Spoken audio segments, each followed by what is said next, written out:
ಇನ್ನು ಕೋಗಿಲು ಪ್ರಕರಣಕ್ಕೆ ಸಂಬಂಧಪಟ್ಟಂತೆ ಬಿಜೆಪಿ ಒಂದು ಸತ್ಯ ಶೋಧನಾ ಸಮಿತಿಯನ್ನು ಮಾಡಿತ್ತು. ಇವತ್ತು ಆ ಸತ್ಯ ಶೋಧನಾ ಸಮಿತಿ ವರದಿಯನ್ನು ಕೂಡ ಕೊಟ್ಟಿದೆ. ಜೊತೆಗೆ ಅದರ ಅಧ್ಯಕ್ಷ SR ವಿಶ್ವನಾಥ್ ಅವರು ಪ್ರತ್ಯೇಕವಾದಂಥ ಪತ್ರಿಕಾಗೋಷ್ಠಿಯನ್ನು ಕೂಡ ಮಾಡಿದ್ದಾರೆ. ಬಿಜೆಪಿ ನೇರವಾಗಿ ಆ ಭಾಗದಲ್ಲಿ ಬಾಂಗ್ಲಾ ಮತ್ತು ರೋಹಿಂಗ್ಯಾ ನಿವಾಸಿಗಳಿದ್ದರು ಅಂತ ಆರೋಪವನ್ನು ಮಾಡ್ತಾ ಇದೆ. ಅದಕ್ಕೆ ಕಾಂಗ್ರೆಸ್ ಕೂಡ ತನ್ನದಾದಂಥ ರೀತಿಯಲ್ಲಿ ಕೌಂಟರ್ ಕೊಡ್ತಾ ಇದೆ. ಕೇರಳದ ಕೋಗಿಲೆ ಕೂಗಿದ್ಕೋಸ್ಕರ ಇಲ್ಲಿ ನಮ್ಮ ಕೋಗಿಲೆಗಳೆಲ್ಲ ಬಾಯಿ ಮುಚ್ಚಿಕೊಂಡ್ಬಿಟ್ಟವು. ಅವರು ಅಕ್ರಮವಾಸಿಗರು ಅಂತಂದ ನಂತರ ನೀವು ಮನೆ ಅವ್ರಿಗೆ ಇನ್ನೊಂದು ಕಡೆ ಮನೆ ಕೊಡೋದು ಅದು ತಪ್ಪಲ್ವಾ?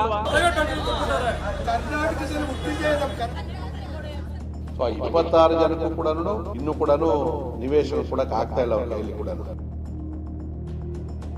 ಕೋಗಿಲು ವಿಚಾರ ರಾಜಕೀಯ ಸಮರ ಇನ್ನೂ ಮುಂದುವರೆದಿದೆ. ಯಾವಾಗ ಕೋಗಿಲಿನಲ್ಲಿ ಅಕ್ರಮವಾಸಿಗಳಿಗೆ ಸರ್ಕಾರ ಮನೆ ಕೊಡ್ತೀನಿ ಅಂತೋ ಆಗ ಬಿಜೆಪಿ ಸಿಡಿದೆದ್ದಿತ್ತು. ಸತ್ಯ ಶೋಧನಾ ಸಮಿತಿ ರಚನೆ ಮಾಡಿತ್ತು. ಸುದೀರ್ಘ ಪರಿಶೀಲನೆ ನಡೆಸಿದ ಈ ಸಮಿತಿ ಇಂದು ಬಿಜೆಪಿ ರಾಜ್ಯ ಘಟಕಕ್ಕೆ ವರದಿ ಸಲ್ಲಿಸಿದೆ.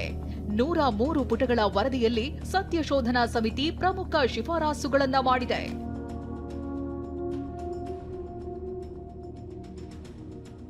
ಬೆಂಗಳೂರಿನಲ್ಲಿ ಗುಡಿಸಲು ಹಾಕಿರುವ ಬಗ್ಗೆ ಸರ್ಕಾರ ಗಮನ ಹರಿಸಬೇಕಿದೆ. ಬೆಂಗಳೂರಿನಲ್ಲಿರುವ 2 ಲಕ್ಷಕ್ಕೂ ಅಧಿಕ ಬಾಂಗ್ಲಾದೇಶಿಯರನ್ನ ಅರೆಸ್ಟ್ ಮಾಡಿ ಅವರ ದೇಶಕ್ಕೆ ಕಳಿಸಬೇಕು. ನಿಯಮದ ಪ್ರಕಾರವೇ ಮನೆಗಳನ್ನ ಹಂಚಿಕೆ ಮಾಡಬೇಕು. ರಾಜ್ಯ ಸರ್ಕಾರವೇ ಪ್ರಕರಣದ ತನಿಖೆ ಮಾಡಲಿ.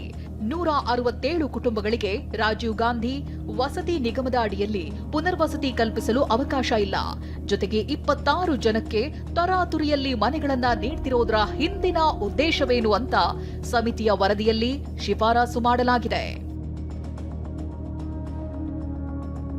ಕೇರಳದ ಕೋಗಿಲೆ ಕೂಗಿದ್ಕೋಸ್ಕರ ಇಲ್ಲಿ ನಮ್ಮ ಕೋಗಿಲೆಗಳೆಲ್ಲ ಬಾಯಿ ಮುಚ್ಕೊಂಡ್ಬಿಟ್ಟವೆ. ನಮ್ಮ ರಾಜ್ಯದಲ್ಲಿ ಇರ್ತಕ್ಕಂಥ ಕಾಗೆಗಳೆಲ್ಲ ಬಾಯಿ ಮುಚ್ಕೊಂಡ್ಬಿಟ್ಟವೆ. ಅವರು ಅಕ್ರಮವಾಸಿಗರು ಅಂತಂದ ನಂತರ ನೀವು ಮನೆ ಅವ್ರಿಗೆ ಇನ್ನೊಂದು ಕಡೆ ಮನೆ ಕೊಡೋದು ಅದು ತಪ್ಪಲ್ವಾ? ಇದು ಇವತ್ತು ಚರ್ಚೆ ಆಗ್ಬೇಕಾಗಿರೋದು. ಆ ಕಾರಣದಿಂದ ಅಲ್ಲಿ ಅದು ಮಾಡಿರ್ತಕ್ಕಂಥದ್ದು ಈ ಸರ್ಕಾರದ ತಪ್ಪಿದೆ ಅಂತಕ್ಕಂಥದ್ದು. ಕೊನೆಗೆಲ್ಲ ಹೋಗಿ ಫೈನಲ್ ಹೋಗಿ ಇವತ್ತು ಉಳ್ಕೊಂಡಿರೋದು 26 ಜನ ಮಾತ್ರ. 26 ಜನಕ್ಕೂ ಕೂಡ ಇನ್ನೂ ಕೂಡ ನಿವೇಶನ ಕೊಡಕ್ ಆಗ್ತಾ ಇಲ್ಲ ಅವ್ರ ಕೈಯಲ್ಲಿ ಕೂಡ. ಈ ತರ ಸರ್ಕಾರ ಅರಾತುರಿಯಲ್ಲಿ ಸ್ಥಳೀಯರು ಅಂತ ಹೇಳಿ ಗುರುತಿಸವ್ರೆ. ಇನ್ನು ಇದೇ ವರದಿಯನ್ನ ಇಂದು ರಾಜ್ಯಪಾಲರಿಗೂ ಬಿಜೆಪಿ ನಿಯೋಗ ಸಲ್ಲಿಕೆ ಮಾಡಿದೆ. ಮತ್ತೊಂದು ಕಡೆ ರಾಜೀವ್ ಗಾಂಧಿ ವಸತಿ ನಿಗಮದಲ್ಲಿ ಮನೆಗಾಗಿ ಅರ್ಜಿ ಹಾಕಿದ್ದ ಫಲಾನುಭವಿಗಳು ಇವತ್ತು ಮತ್ತೆ ರೊಚ್ಚಿಗೆದ್ದಿದ್ರು. ನಮಗೆ ಇನ್ನೂ ಮನೆ ಸಿಕ್ಕಿಲ್ಲ ಅಂತ ಕಿಡಿಕಾರಿದ್ರು.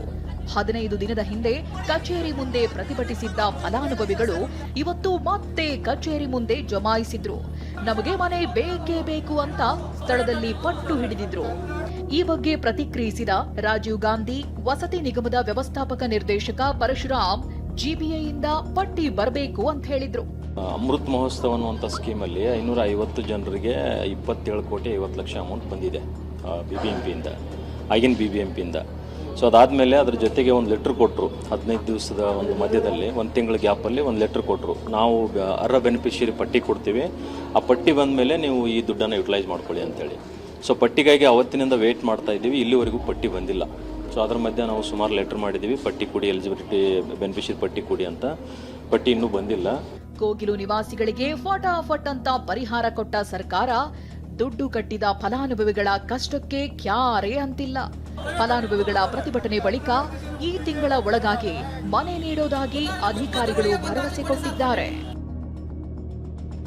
ಕಿರಣ್ ಹನ್ಯಡ್ಕ, TV9 ಬೆಂಗಳೂರು.